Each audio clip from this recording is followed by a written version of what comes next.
మా దొరవారు లండన్ పోగానే పుస్తకొండూరు దంతాలపల్లి ఈ దొరలను చూసి మేము అక్కడికి వచ్చి ఉప్పర పూలు చేసుకుంటుంటే నా కోసం మనసులో పెట్టి వాళ్ళ అటెండర్లను పెట్టి నన్ను దోలాడింది.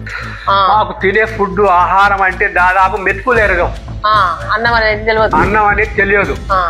అడవిలో సద్దకంగి బుక్కినాం, ఇంటికాడ సద్దగట్టక తిన్నాం, దొన్నగట్టక తిన్నాం. మా అన్న నేను కలిసి ఎప్పుడు ఎండాలప్పుడు పోయి ముద్దగాలు కొట్టుకొని తిని బతికినాం. మాకు ఆహారం తక్కువ, ఇంట్లో పోయినాం. ఆ మెట్ట మీద చిన్న రాయి వేసి ఆ రాయి మీద నిలబడి ఇట్లా నీళ్లు తాగుతున్నప్పుడు ఆ బండ పుష్ట దారి బాయిలో పడేది. ఈత రాదు నాకు. ఆ పెళ్లి చేసుకున్న కానించి నా జీవితం ఒక కష్ట జీవితం ఎక్కువైంది. 135 రూపాయల జీతంతో ఆమెను పోషించుకుంటూ. నమస్తే అండి. రైతు కూలి కుటుంబంలో పుట్టి చిన్నప్పటి నుంచి అవసాన దశ వచ్చే వరకు అష్ట కష్టాలు పడి తన జీవితాన్ని నడిపినటువంటి ఒక వ్యక్తి. మధ్యలో తన భార్య చనిపోయినా తన పిల్లల్ని చిన్నప్పటి నుంచి సాది పెద్ద చేసి పెళ్లిళ్ళు చేసి వాళ్ళ కష్ట నష్టాలను చూసుకుంటూ తన మనవరాలను కూడా ఇప్పటి వరకు తన వయసు 70 సంవత్సరాలు దాటినప్పటికీ ఇప్పటి వరకు కూడా తన భుజ స్కంధాల మీద ఆ సంసారాన్ని ఈదుకుంటూ వస్తున్నటువంటి ఒక వ్యక్తి ఆయనే గండ్ర సత్తయ్య. నమస్తే అండి గండ్ర సత్తయ్య గారు. నమస్కారం. మా జన్మస్థలం పెద్ద పడిశాల. మా అమ్మ పేరు గండ్ర నరసమ్మ, మా నాయన పేరు గండ్ర లక్ష్మీ నరసయ్య. మేము 7 సంతానము. పెద్దక్క, చిన్నక్క, అన్న. నా తర్వాత 3 చెల్లెళ్ళు. నాది 4వ సంతానం. నా వయసు దాదాపు 11 సంవత్సరాల నుంచి నాది జీతం ఆసాముల దగ్గర. ఫస్ట్ ఒక ఆసాం దగ్గర జీతం ఉన్నాను, గొర్రెల కాపరిగా. ఆ గొర్రెల కాపరి కాడ జీతం ఉంటే ఒక 3 నెలలు చేసే వరకు నాకు ఆ కాపురం కాడ చెట్టు కింద కూర్చొని నిద్రపోతే నక్క వచ్చి గొర్రె పిల్లలు ఎత్తుకపోయింది. ఇక ఆ గొర్రె అతను నన్ను జీతానికి వెళ్ళి తీసి వెళ్ళగొట్టేశాడు. అటు తర్వాత ఇంకో ఆసాం దగ్గర రైతు దగ్గర జీతం పెడితే ఆ ఎడ్లకు ఆయలేక ఆ నుంచి ఆయన కూడా ఒక 2 నెలల తర్వాత ఆయన బంద్ పెట్టిండు. అటు తర్వాత ఇంటికాడ వచ్చి కొద్ది ఉన్న తర్వాత మా అమ్మ నాయన మళ్ళీ దొరవారి దగ్గర జీతం పెట్టారు. అప్పుడు పాలిచ్చే బర్రెల కాడ 10 మందిలో బర్రెలు కొట్టుకొని పోయి బర్రెల పెండ తీసేది, బర్రెల కాసుకొచ్చేది. మళ్ళీ తర్వాత కొట్టుకొచ్చిన తర్వాత కొద్ది రోజులు మళ్ళీ జర పెద్దగానే కొంచెం అంత వేరుగానే నన్ను ఏటి కాలకు దూరవాళ్ళ జీతగాడు ఊరికి పోతే ఆ ఏటి కాలకు తోలేది, ఆ కాలువ తీసేది. మళ్ళీ కొద్ది రోజులు కాగానే మళ్ళీ ఎట్లా పొద్దుగాల డప్పు కొట్టంగా పోయి కంచెల మేపుకొచ్చేది.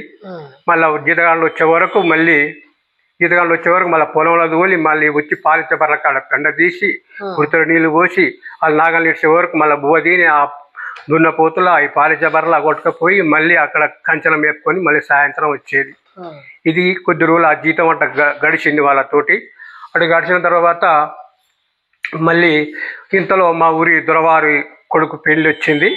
కోదండారామరెడ్డి దొరవారు వాళ్ళ కొడుకు పెళ్లి వస్తే ఆ పెళ్లి అయిపోయిన తర్వాత నన్ను హైదరాబాద్ తీసుకుపోయారు వంటలకు. అప్పుడు కొద్ది రోజులు ఒక 2-3 సంవత్సరాలు ఉన్నాను. దాదాపు సంవత్సరం పేరు తెలియకపోవచ్చు. మా దొరవారు లండన్ వెళ్ళిపోగానే నన్ను అక్కడి నుంచి మళ్ళీ ఇక్కడికి గడిల ఊరికి పంపించారు. ఊరికి రాగానే ఆ షేర్దారు మీకు అవసరం లేదు, జీతం లేదు, వెళ్ళిపోమంటే మేము అందరం ఇక కాలం ఒకటి పోయింది. మా అక్కలు చెల్లెళ్ళు మా అన్న అందరం మేము నల్గొండకు వలసపోయాము. అందరం కూడా జీతం వండుకుంటూనే గడిపినాం. కూలీ నాలి జీతం, రైతు కూలి. మా దొరవారు లండన్ పోగానే అక్కడ చూసిన వాళ్ళు దొరలు ఉన్నారు. మా దొర డాక్టర్ క్లాస్మేట్ వాళ్ళు పుస్తకొండూరు దంతాలపల్లి ఈ దొరలను చూసి ఫలానా పిల్లగాడు మంచిగా ఉండు, ఇంట్లో పనికి వస్తాడు అని చెప్పారు. ఈ డాక్టర్ దొరకు తెలిసిపోయింది. Nalgonda DMO Jaganmohan Reddy, doctor Mohan Reddy doctor.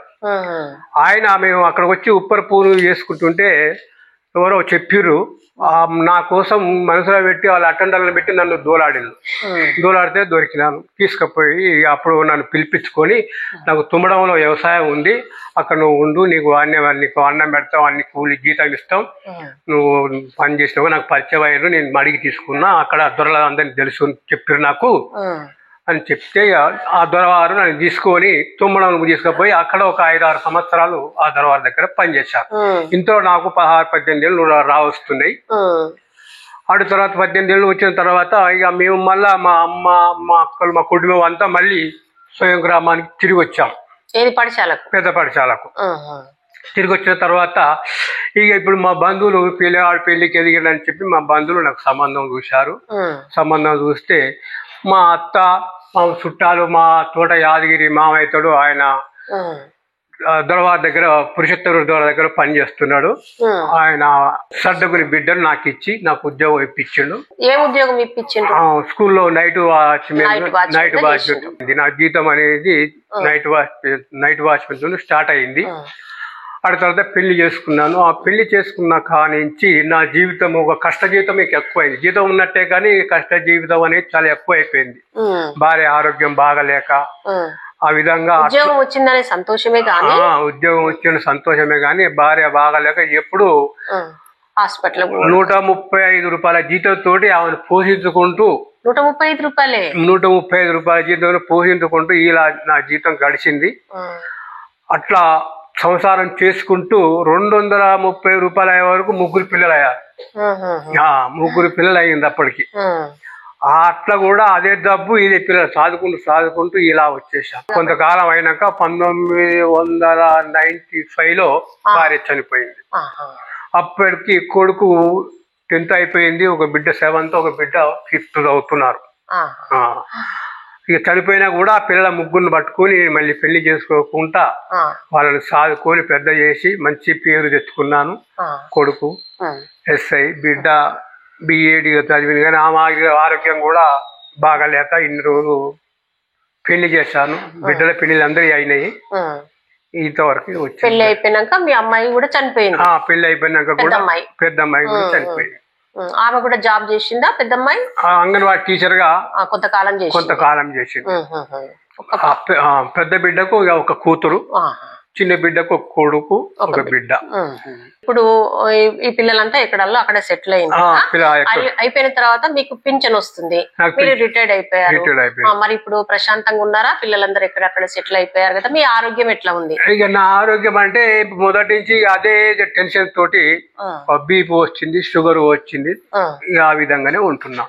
పిల్లలు మనవరాళ్ళు మనవాళ్ళు ఇక మనవరాళ్ళు నాగానే ఉంటారు. సంతోషంగా ఉన్నారా? సంతోషంగానే మనవాళ్ళు మనవరాళ్ళు ఉన్నారు కాబట్టి వాళ్ళతోటి మంచిగా మాట్లాడుకుంటూ ఆడుకుంటూ పాడుకుంటూ వాళ్ళకు మీకు వచ్చినటువంటి వంటలన్నీ చేయించుకుంటూ. వంటలు దాదాపు ఎప్పుడంటే 95 నుంచి నా భార్య ఎప్పుడైతే చనిపోయిందో అప్పటి నుంచి నేను వంటలు ఇప్పటిదాకా ఇప్పుడు ఏ సంవత్సరం ఇప్పటిదాకా చేసుకుంటూనే వచ్చిన. ఉద్యోగానికంటే నా వంటల పైసలు ఎక్కువైనాయి. ఉద్యోగం మంచి పేరు మోత్కూరు మొదలు పెడితే ఉప్పలు, కుషాయిగూడ, చెంపాపేట ఇక్కడ వరకు మా టీములు ఉన్నాయి. మా టీముల తోటి పోతాం, వస్తాం, చేస్తాం. నేనే మాస్టర్ వాళ్ళందరికి. నా ముందు 2 టీములు అయినాయి, 2 టీములు వంటలు. అది ఒక వంటలు ఏంటంటే మా వంటలు ఎట్లా వచ్చినాయంటే మా టీచర్లతో వంటలు. ఒకరు ట్రాన్స్ఫర్ అవుతుంటారు, ఒకరు వస్తుంటారు, ఒకరు పోతుంటారు. ఇట్లా అట్లా సత్యాన్ని చెప్పటము, చెప్పి చేయించటము. తర్వాత వాళ్ళ మా స్కూల్ పిల్లల ఫంక్షన్లు, ఎక్కడ ఫంక్షన్లు అంటే ఇప్పుడు స్కూల్లో సారి ఫంక్షన్ల నుంచి మొదలు పెడితే వాళ్ళ పిల్లలై నా ముందు పిల్లలై అమ్మమ్మలైరు, నాయనమ్మలైరు, తాతలైరు, వాళ్ళవి కూడా నేను చేసిన. అన్ని ఫంక్షన్లు నేను చేసిన. ఎక్కడ ఏడా కనపడ్డా బస్సులో కనపడ్డా సత్యాన్ని నన్ను మందలిచ్చేటోళ్ళే కానీ మందలియకుండా పోయేటోళ్ళు లేరు. కనీసం 5వ తారీఖు కాదు 10వ తారీఖు అయినా కూడా నేను ప్రైవేట్ లో చేసి నేను పని నేర్చుకొని దాదాపు సూపరింటెండెంట్ స్కేల్ తోటి దిగిపోయినా.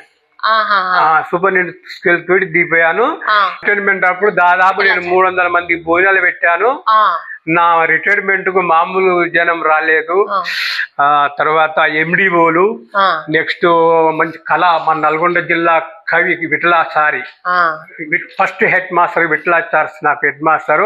మీరు ఆ సార్కి ఆర్డర్ ఇచ్చి ఆయన దగ్గర చేరినారు? విఠలాచారి దగ్గర చేరిన ఆయన గెలిపించే సిరుపులు 75లో నా జాబ్ 75 జూన్. నా తోబుట్టు వాళ్ళు మొత్తం అందరు వచ్చారు. అదే కాకుండా చుట్టాలు అందరు, బంధువులు, నా ముందు స్టాఫ్, తర్వాత యూత్, గ్రామాన యూత్ పిల్లలు, అన్ని పార్టీల నాయకులు, అన్ని పార్టీల నాయకులకు మా హెడ్ మాస్టర్ ప్రతి ఒక్కరికి పత్రిక ఇప్పించిండు. ఆత్మకూరు మండలం జెడ్పీహెచ్ఎస్ హై స్కూల్ ఆత్మూరు మండలంలో నేను రిటైర్మెంట్ అయ్యాను. మాకు తినే ఫుడ్ ఆహారం అంటే దాదాపు మెతుకులు ఎరగం. అన్నం అనేది తెలియదు. అన్నం అనేది తెలియదు. అడవిలో సద్దకంగి బిక్కినాం, ఇంటికాడ సద్దగట్టక తిన్నాం, దొన్నగట్టక తిన్నాం, చిప్పాల పండ్లు తిన్నాం, తాటి పండ్లు తిన్నాం, ఈత పండ్లు. మా నాయన ఈత పండ్లు తిని నేర్పేది చిన్నప్పుడు, ఎట్ట తినాలనేది. ఈత పండ్లు తినే నేర్పేది. నెక్స్ట్ ముందకాలు మా అన్న నేను కలిసి ఎప్పుడు ఎండాలప్పుడు పోయి ముందకాలు కొట్టుకొని తిని బతికినాం. మాకు ఆహారం తక్కువ, ఇంట్లో పోయినాం. రాత్రిపూటనే అన్నం ఒడ్డు దంచి వండుకొని అప్పటికప్పుడు ఏ రోజు ఆ రోజు దంచి కూలి ఒడ్లు మా అమ్మ మా అక్కలు అందరు కూలి చేసిన ఒడ్లు తీసుకొచ్చి అప్పుడే ఎండ పోసుకొని దంచుడే. గిర్ని లేవు మాకు, గిన్నె పట్టించుకునే వడ్లే లేవు మాకు. అసలు గట్క తినాలంటే ఇక ఇది ఎప్పుడు సంక్రాంతి పండుగ వస్తుంది, ఎప్పుడు ఉగాది పండుగ వస్తుంది, ఎప్పుడు దసరా వస్తుంది, ఆయన మా అమ్మ మెతుకులు పెడుతుంది, సంక్రాంతి పండుగ టీ పన్నం పెడుతుంది అని ఎదురు చూసుకుంటూ ఉండేది. ఆ రోజుల్లో అంత కరువు ఉండే. చిన్నగా ఉన్నప్పుడే మా నాయన పరపాటికి తీసుకుపోయాడు మమ్మల్ని. పరపాటికి అక్కడ వలస పోయినాం. అక్కడ వలస పోతే అక్కడ దున్నపోల కాడ పెట్టి అమ్మమ్మ ఊరికి పోయినాం. పోతే అప్పుడు అంత చిన్న పిల్ల అన్నప్పుడే నేను మా బర్రెలెమ్మడి పోయేది. అయితే అక్కడ కొట్టుకుపోయిన తర్వాత ఏమైందంటే నేను మనిషి ఏది చిన్నదే గాని ఇద్దరు బలంగా ఉండేవాడిని. ఒక బావి, కొత్త బావి తీసిరు ఒక దగ్గర చిలకల. ఆ బావిలో నీళ్ళు తాగడానికి పోయినా. కొత్త మెట్లు, ఆ మెట్ట మీద చిన్న రాయి వేసి ఆ రాయి మీద నిలబడి ఇట్లా నీళ్లు తాగుతున్నప్పుడు ఆ బండ పుష్ణ దారి బావిలో పడేది. ఈత రాదు నాకు, ఇక రాదని చెప్పి లోపలి చక్కగా ఒడ్డెమ్మడి బాగా అడుక్కుపోయి ఎమ్మటే అదే దారి పట్టుకొని చక్కగా పైకి వచ్చే వరకు మళ్ళీ ఆ బండ కాడ సీట్లు పడి ఆ బండ మళ్ళా పట్టుకొని పైకి ఎక్కిన. నీళ్ళ మీద లేచి పైకి ఎక్కి వచ్చేసిన. ఈత రాకపోయినా వచ్చేసిన తర్వాత ఇక నీరు ఇట్లా అమ్మకు మా నాయనకి చెప్పుకుంటే ఎమ్మటే ఆ ఊరికి తీసుకొని వచ్చి మళ్ళా సొంత మన పెద్ద పాఠశాలకు తిరిగి వచ్చినాం. అమ్మమ్మ వాళ్ళ ఊరు నుంచి మీ నాన్నమ్మ వాళ్ళ ఊరికి వచ్చేసినాం. ఇది ముందు జరిగిన కథ. ఇది ముందు జరిగిన తర్వాత ఇక్కడ వాళ్ళే ఇటు జరిగింది. అది ఫస్ట్ జరిగింది. తెలంగాణ ఉద్యమం అది ఉన్నా ఆయన ఎవరు కాసు బ్రహ్మానంద రెడ్డి వాళ్ళ పేర్లు చెప్పుకుని చేకూరుతున్నారు ఊళ్ళే. చిన్నపిల్లగాని వాళ్ళందరినీ గెదర్ చేసేది. పిలుచుకురాపమంటే పలానా పిలుచుకురాపమంటే పోయి పిలుచుకొచ్చేది నేను. బాగా ఉద్యమం జరిగింది, తెలంగాణ ఉద్యమం ఆ రోజులలో. అప్పుడు మీరు కూడా పాల్గొన్నారు? పాల్గొన్న అంటే చిన్నగా పని చెప్తే ఇచ్చేసేవాడిని. పెద్దోళ్ళు ఎవరైనా చెప్తే ఆ పని చేసి పెట్టేది. వాళ్ళని తీసుకురాపమంటే పిలుచుకొచ్చేది ఉద్యమంలో పాల్గొనటానికి. అట్లా కూడా మీరు చూసారనమాట. రజాకారులు అప్పటికి మీరు పుట్టలేదు. ఇప్పుడు మీ ఫ్యామిలీలో ఎట్లా చేసుకునే వాళ్ళు బతుకమ్మ పండుగ? మామూలుగా కాదు, మా ఊళ్ళో దొరవారి పెద్ద కంచెలు, మామూలు కంచెలు ఒకళ్ళొక్కరు ఇద్దరు ముగ్గురు పోయేది పువ్వుకు. దొరవారికి పువ్వు కొంతమంది, అందులో నేను కూడా పోయేది. నేను మా ఇంటికి ఒక బస్తడన్ని తంగడి పువ్వు, మా తోట 5 అక్క చెల్లెళ్ళు, 5 బతుకమ్మల కోసము తంగడి పువ్వు, గడ్డి పువ్వు, కామంచె పువ్వు, తర్వాత నందివర్ధన పువ్వులు ఇవన్నీ తోటలో ఉండే దొరవారి తోటలో ఉండేది. దొరవారికి పంపించేది. తర్వాత మేము తెచ్చుకునేది. ఈ బతుకమ్మ అంటే మామూలు కాదు, పొద్దుగాల అన్ని బతుకమ్మలు మా అక్క చెల్లెళ్ళకు దొరవారి గడిలకి అన్ని పెట్టి నేను మళ్ళీ పొద్దుగాల పసెట్టుకొని దొరవారి కంచెలు మేపుకొని మళ్ళీ బతుకమ్మలు చూడబోవాలని పొద్దుగాల పసల కడుక్కొని దబా కొట్టుకొచ్చి దోలి బతుకమ్మల పుస్తకానికి వచ్చేది. అంత బ్రహ్మాండమైన ఆ రోజుల్లో మామూలు బతుకమ్మలు. దొరవారి బతుకమ్మ అంటే కుమ్మరాన్ని ఎత్తుకొని వచ్చేది, పెద్ద బతుకమ్మ గడిల పెద్ద బతుకమ్మ ఎత్తుకొని వచ్చేది. మేము ఆ రోజుల్లో ఏంటి అంటే కట్టెట్టు పావులు పట్టుకొని కొట్టుకునేది. ఇప్పుడు పెద్ద బాంబులు కొడుతున్నారు, అప్పుడు బాంబులు లేవు. ఆ రోజుల్లో పొటాస్ రోకలు పెట్టి పుటాసు కొట్టుకునేది. అంతే. లేకపోతే ఏది లేకపోతే బండ పెట్టి కూడా టప్ప కొట్టేది పూరీలని. అవి అట్లా అవి రాసుకున్నాం మేము. ఆ విధంగా మంచిగా అదే మాకు బతుకమ్మ అంటే చాలా సంతోషం. సద్దుల బతుకమ్మ ఇక పోయి ఆడ ఆడి వదిలిపెట్టి బతుకమ్మలు వదిలిపెట్టి ఇంటికి రాగానే ఆ ఆడవాళ్ళు పాటలు పాడుకుంటే ఇంట్లోకి వచ్చేది. ఇంటికి రాగానే మా అమ్మ అందరినీ కూర్చోబెట్టి సద్ద రొట్టె బెల్లం ఉడుకుడుకు వేసి దంచి ముద్దలు వేసి తలా ముద్ద తినేది. తలా ఒక ముద్ద తినేది. సాకులలో కోటి మంగళంలో కోటి ఇట్లా వేసేది మా అమ్మ. ఈ విధంగా మాకు ఏమి లేకుండా సంతోషంగా అయితే బతికినాం. అప్పుడు ఏం లేకపోయినా కూడా అందరు, ఎందుకంటే ఫ్యామిలీలో అందరు ఉన్నారు కాబట్టి మంచి సంతోషంగానే బతికినాం. మరి మీ నాయన ఎప్పుడు చచ్చిపోయింది? చూసాము, నాయన చూసాము, అన్ని చూసాము, మొన్న చూసాము, ఏడిచాము, అన్ని చూసాము. కానీ ఇక డేటులు అంత తెలివి లేదు, చిన్నతనం. చెల్లెళ్ళంటే వాళ్ళు ఇంకా చిన్నతనం. 4 నెంబర్ అంటే కింద వాళ్ళు అందరూ ఇంకా చిన్నవాళ్ళు. అసలు నాయన జబ్బు చచ్చిపోయే జబ్బు కాదు, తెలియక జబ్బు తెలుసుకోలేక చచ్చిపోయాడు. అది ఏదంటే అపెండిక్స్ కూడా కాదు. అపెండిక్స్ అయితేనో 24 గంటలు చచ్చిపోతారు. అది కూడా కాదు, బరువు పోయడం వల్ల ఒక పేగు బొర్లింది. ఆ పేగు బొర్లి కడుపు నొప్పి అని కడుపుతో ఉబ్బింది. ఆ ఉబ్బడం వల్ల ఊర్లే మోటు వైద్యం చేసి చెట్టు గట్టి ఊపి అది ఊపి ఇటు ఊపి ఆఖరికి ఆ పేగు పలిగిపోయి చచ్చిపోయింది. అంతేగాని ఆ ఊళ్ళలో ఒక ఉస్మానియా హాస్పిటల్కి పోయే వాళ్ళే లేరు, తెలియదు ఎవరికి. మీ నాన్నది ఎంత వయసు మీకేమన్నా ఐడియా ఉందా? ఎంత వయసు ఉంటుంది అంత అంటే దాదాపు 50 ఉంటాయి అనుకుంటా. అందరము చిన్న పిల్లలమే. ఒక్క పెద్ద కుక్కది పెద్దది, ఇక చిన్న కంటే 16 సంవత్సరాల వయసు. అంతే ఇక అంతే 16 సంవత్సరాల వయసు నుంచి చిన్న వాళ్ళందరూ. ఇదండి గండ్ర సత్తయ్య గారి ప్రస్తావన.